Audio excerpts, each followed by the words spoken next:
निष्ठावान समर्पित कार्यकर्ता साथियों, मेरे बुजुर्गों, मेरी माताएं, बहनें, युवा साथियों,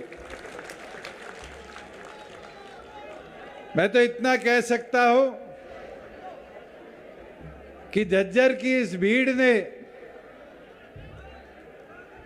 हकीकत दिखा दी। आपकी वफादारी ने मेरी जिम्मेदारी बढ़ा दी। वो चक्रव्यूह में फंसाकर मारना चाहते थे, आपने 3 साल में मेहनत कर कर इस जेजेपी को एक नई जिम्मेवारी के साथ आगे बढ़ा दी। साथियों, ये 3 साल का सफर एक एक साथी जानता है कितना कठिन भी रहा, अच्छा भी रहा, मगर इस 3 साल ने जहां जिम्मेवारी के साथ साथ आपके संगठन को एक ताकत दी, मैं इतना विश्वास के साथ बोल सकता हूं कि चाहे जींद का उपचुनाव हो, लोकसभा के चुनाव हो, चाहे विधानसभा के चुनाव हो, आज ये संगठन, आज ये पार्टी, आज ये मुकाम अगर किसी की बदौलत है तो आप जैसे एक एक निष्ठावान मेहनती कार्यकर्ताओं की मेहनत के बदौलत है। साथियों, ये 9 दिसंबर की तारीख बड़ा महत्व रखती है इस देश में। 9 दिसंबर 1946 को इस देश के संविधान बनाने का पहला कदम उठाया गया था, पहली बैठक पार्लियामेंट में करी गई थी। और 9 दिसंबर 2018 को जींद की पावन धरा पर आप सबकी मेहनत से एक पौधा लगाया गया और उस पौधे का नाम जननायक जनता पार्टी था। और आज जब इस मंच से मैं आप लोगों के बीच में बोल रहा हूं, यह भी सौभाग्य है कि 9 दिसंबर 2021 को एक इतिहास और रचा जा रहा है कि 380 दिन लंबा चला हुआ संघर्ष संयुक्त किसान मोर्चा ने आज समाप्त करने का भी निर्णय लिया है। साथियों,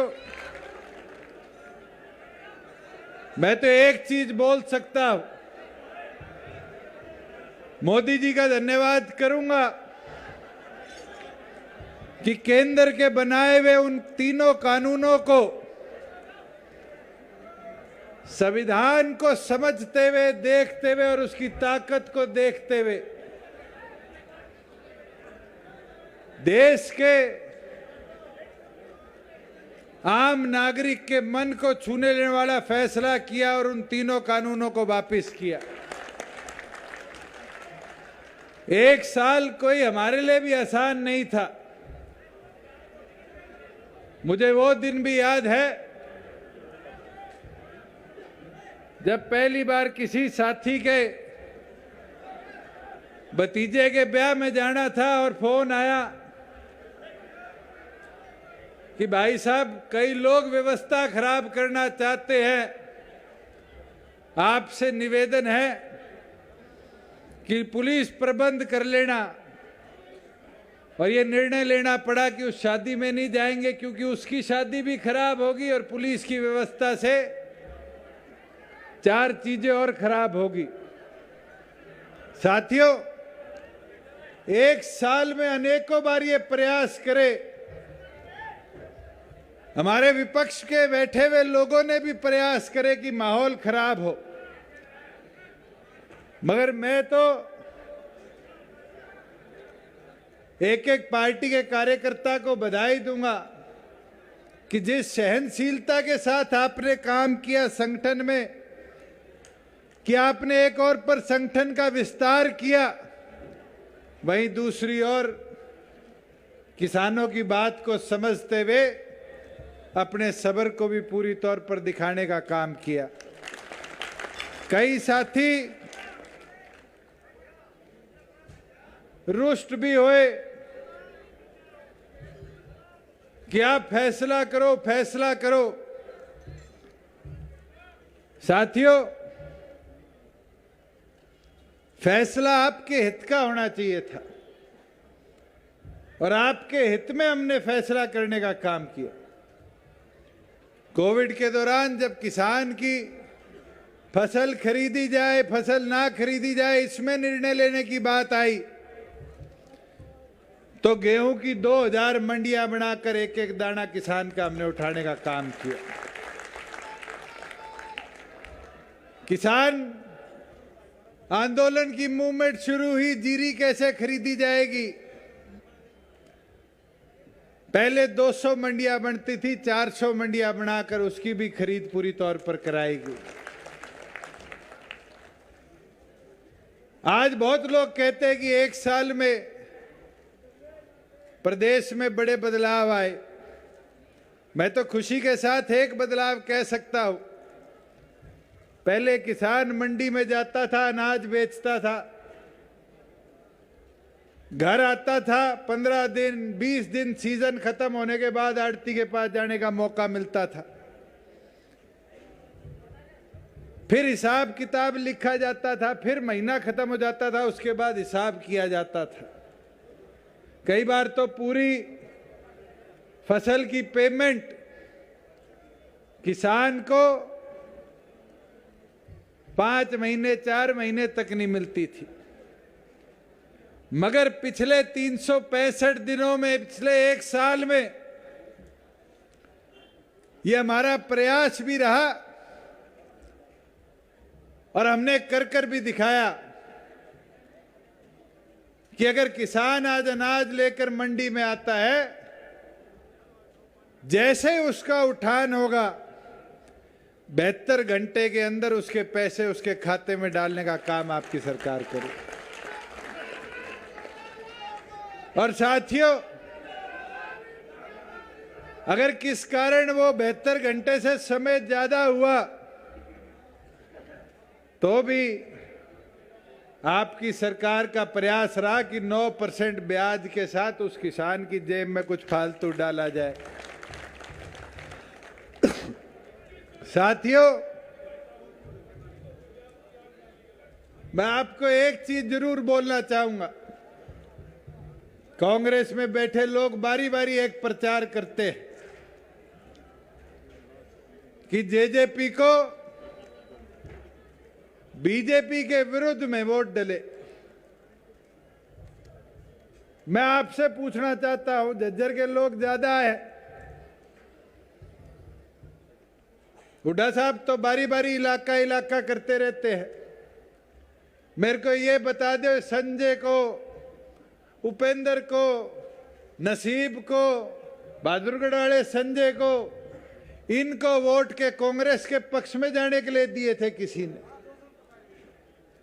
साथियों,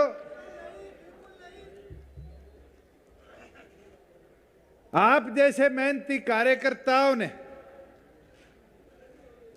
मेहनत करी थी कि प्रदेश में आपका राज बने, प्रदेश की महिला को ताकत मिले, बुजुर्ग को सम्मान मिले, युवा को रोजगार मिले। इन 3 वादों के साथ आपने चुनावी मैदान में उतरने का काम किया और खुशी होती है कि जहां बुजुर्गों के सम्मान की बात थी, मैं भी मानता हूं आज 5100 नहीं कर पाए, अभी तो 3 साल बाकी है साथियों, और ये प्रयास रुकेगा नहीं। मेरी लड़ाई लड़ती रहेगी। फाइनेंस विभाग से पूछ लेते हैं तो कहते हैं कोरोना आ गया, बजट डगमगा गया, हजारों बहाने आते हैं, मगर उसके बावजूद भी बुजुर्गों के सम्मान में 500 दिनों में 500 रुपए की बढ़ोतरी कराने का काम आपकी पार्टी ने किया।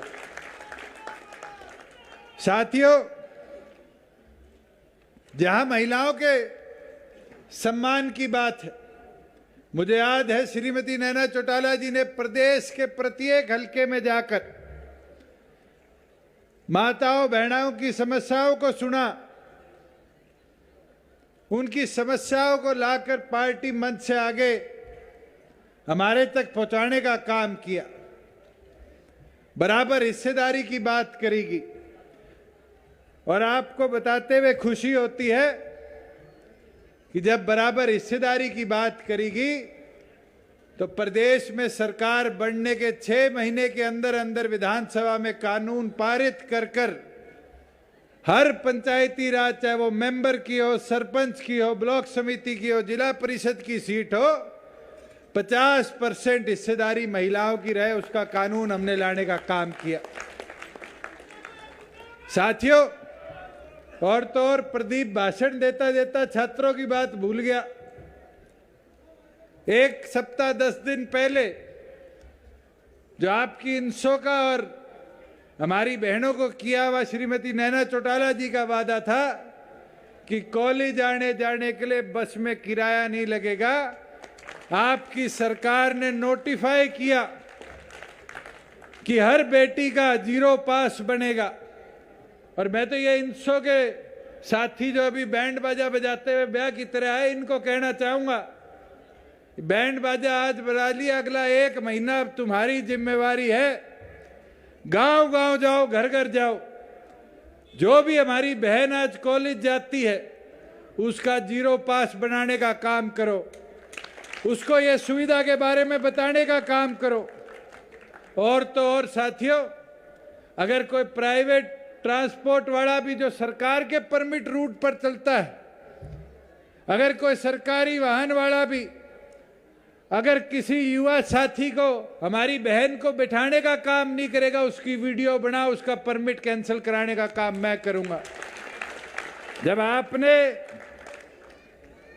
ये अधिकार उनको दिया है तो मेरे आग्रह और अपील आपसे है कि उस सुविधा का पूरा उपयोग आप करने का काम करो। जहां साथियों रोजगार की बात आती है, एक बड़ा वादा, महत्वपूर्ण वादा, हरियाणा के भविष्य के लिए वादा हमने किया था और एक मुहिम चलाई थी प्रदेश भर में, जिनको वानर सेना 3 साल पहले किया जाता था। ये फौज हमारी बसों में, ट्रेन में, गांव में, सरकारी दफ्तरों में जाकर युवा साथियों से पूछा करती थी, नौकरी है नहीं है, नौकरी है नहीं है। और उस समय वादा था कि राज बनेगा तो 75% नौकरियों में अधिकार देने का काम हम आपको करेंगे। बड़े लोगों ने विरोध किया, बड़ी मुश्किल हुई। मुझे याद है विधायकगण तो जानते, जब विधानसभा में पेश किया तो विपक्ष में बैठा हर आदमी कहता था ये तो लॉलीपॉप है, कानून कैसे बन जाएगा। पहले तो उस कानून को कागज में छापने में दिक्कत हुई। अनूप जी मेरे साथ देख रहे थे, वो फाइल ऊपर आती नीचे जाती, ऊपर आती नीचे जाती, कोई ऑब्जेक्शन लग जाता, कोई परिभाषा मांग ली जाती। कई दिन की तपस्या के बाद जब कैबिनेट में फाइल गई तो एलआर ने पकड़ के बैठ ली। मुश्किल से जाके एलआर की ठीक करवाई तो फिर गवर्नर साहब लेके बैठ गए और उनके भी मन में किसी ने डाल दी, गवर्नर साहब के जी ये कानून तो जो लगे हुए हैं उन्हें काट देगा, उनको वापिस भेज देगा दूसरे प्रदेशों में। फिर हमने जाके गवर्नर साहब को समझाया कि आने वाली नौकरियों में हिस्सेदारी की बात है, तो ये इंडस्ट्री वाले साथी पीछे पड़ गए, बेरानिकल इंडस्ट्रियों पे तावड़ा लग जाएगा। मगर धीरे धीरे कर कई दिन रात की मेहनत हमारी उस लीगल टीम ने करी जिनने आखिरकार कर गवर्नर साहब के साइन कराने का काम इस पे किया। और चौधरी देवीलाल जी का जब हमने स्टैचू मेवात की पावन धरा पर लगाया, उस दिन ये वादा किया था कि हम 15 नवंबर से इस कानून को फोर्स में लाने का काम करेंगे। 15 अक्टूबर से आचार संहिता लग गई इलाहाबाद की, अड़चन पे अड़चन, अड़चन पे अड़चन, मगर आखिरकार जाकर उस कानून को आप लोगों के लिए इन्फोर्स किया। और आगामी 15 जनवरी से ये जितनी हमारे आसपास फैक्ट्रियां देख रहे हो, वेयर हाउस देख रहे हो, यही नहीं, 10 लोगों से ज्यादा नौकरी देने वाले हर उस इंस्टीट्यूट में, सोसाइटी में, ट्रस्ट में, पार्टनरशिप फर्म में अगर कोई 4 नौकरी निकलेगी तो 3 नौकरी हरियाणा के छोरे छोरियों की होगी। साथियों, मैं तो एक चीज जरूर कहना चाहूंगा। अपने हरियाणवी में कहावत है, तड़के का मैं और सांझ का बटेऊ, ये टला नहीं करते। और एक चीज बोलना चाहूंगा, जब बड़े चौधरी साहब ने, चौधरी देवीलाल जी ने 100 रुपए पेंशन की बात करी थी, तो बुजुर्ग जानते हैं, बंसीलाल जी, भजनलाल जी क्या करते थे, कानून बनता होता तो मैं बना देता, मैं तो पढ़ा लिखा हूं। क्या करते थे, नहीं क्या करते थे, मगर कानून किसने बनाया? चौधरी देवीलाल जी ने।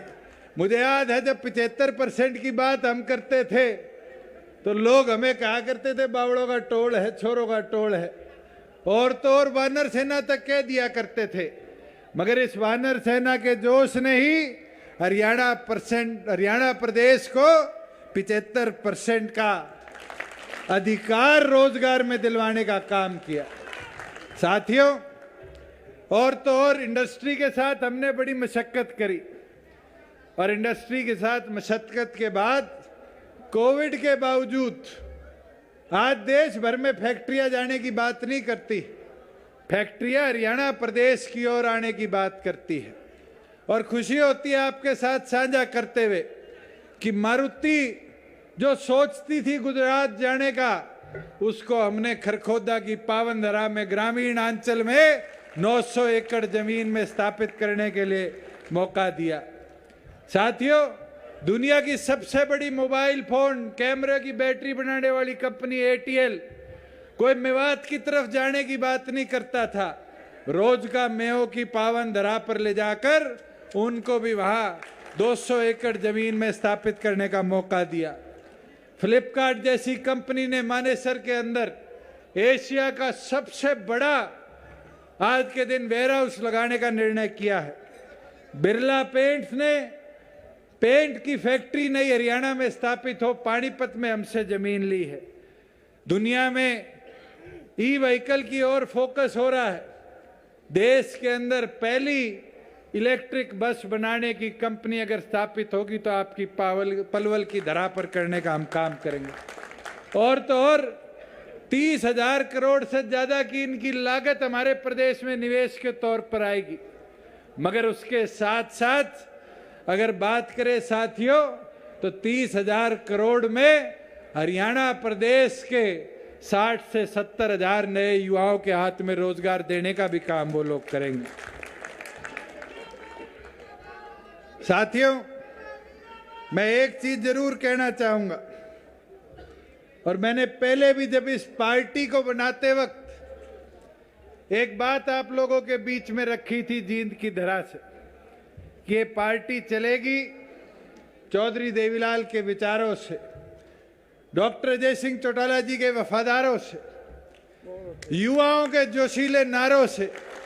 और आज और बोलना चाहूंगा, और एक चीज आपके बीच में रखना चाहूंगा, इसको सोच के आगे बढ़ना। वो क्षेत्र धर्म जात पात करेंगे, हम उन्नति की बात करेंगे, वो गुंडागर्दी दिन रात करेंगे, हम रोजगार की शुरुआत हरियाणा प्रदेश में करेंगे। साथियों, हरियाणा प्रदेश आगे बढ़ रहा है और पिछले 2 सालों में चाहे कृषि हो, रोजगार हो, हर क्षेत्र में हमने नए कदम उठाने का काम किया।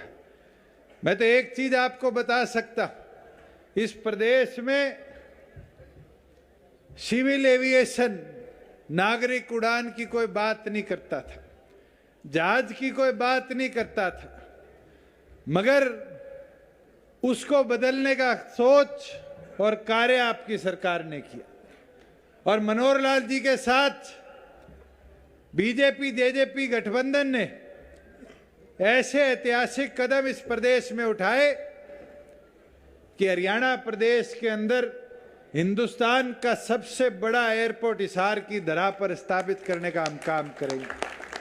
साथियों, हिक्का के नाम पे हमारा एक छोटा सा इंस्टीट्यूट चलता था जो पायलट को ट्रेन करता था, मगर उसकी कैपेसिटी वर्षों में किसी ने बढ़ाने का नाम नहीं किया।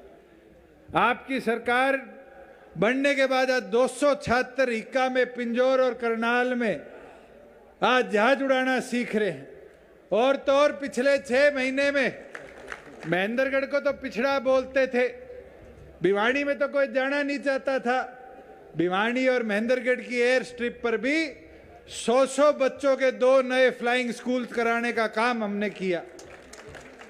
और फ्लाइंग स्कूल ही नहीं, उन 200 पायलट जो बनेंगे, उन 200 के अंदर 50% सीट हरियाणा के छोरे छोरियों के लिए रिजर्व करवाने का काम किया।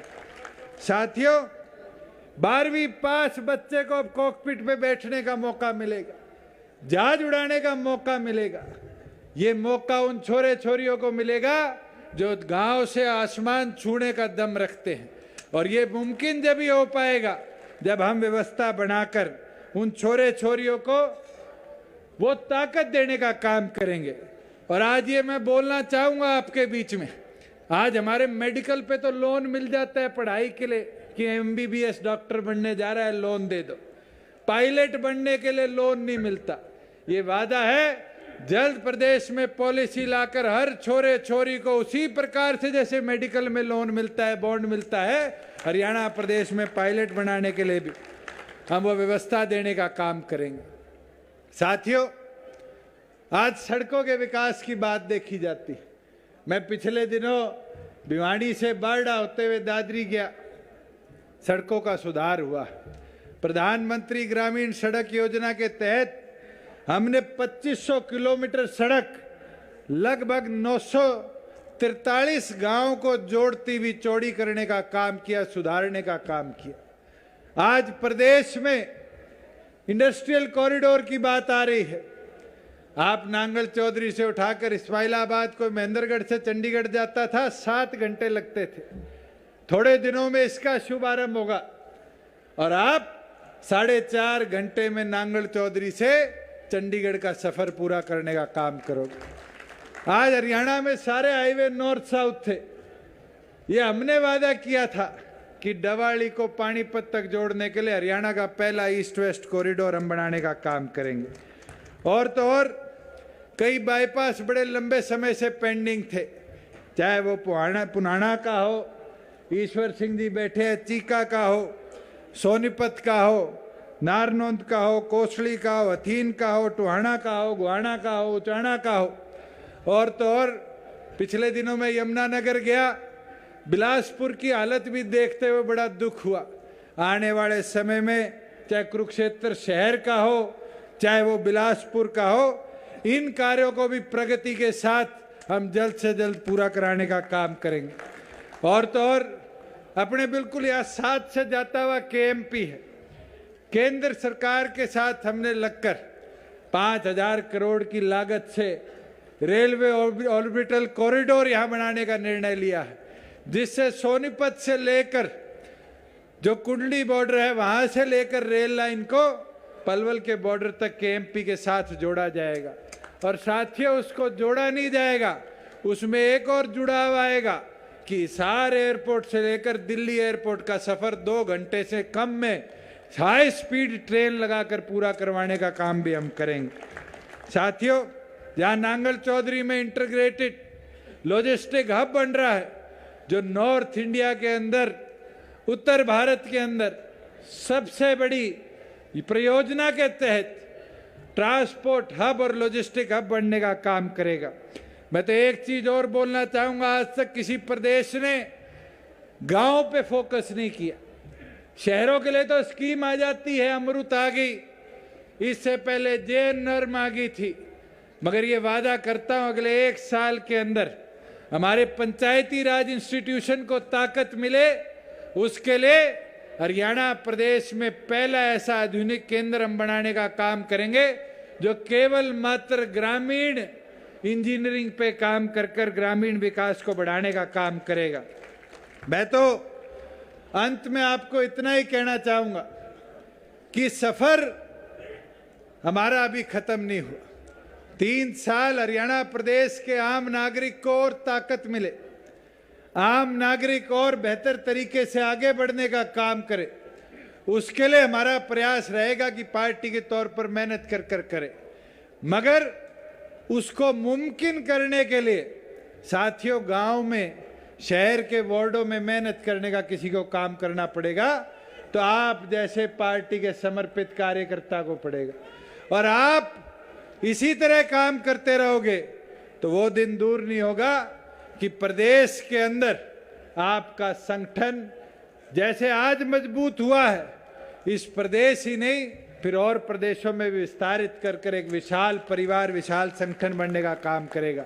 मैं तो पूर्ण आप सब आए, आप सबका आभार प्रकट करता और यही अपील आपसे करूंगा कि आज से लगकर जो आदेश हमारे बीच में डॉक्टर अजय सिंह चौटाला जी देकर जाए, एक एक साथी उस दिशा निर्देश के ऊपर पूरी लगन, पूरी मेहनत के साथ काम कर पार्टी को और आगे बढ़ाने का काम करें। आप सबका बहुत बहुत धन्यवाद।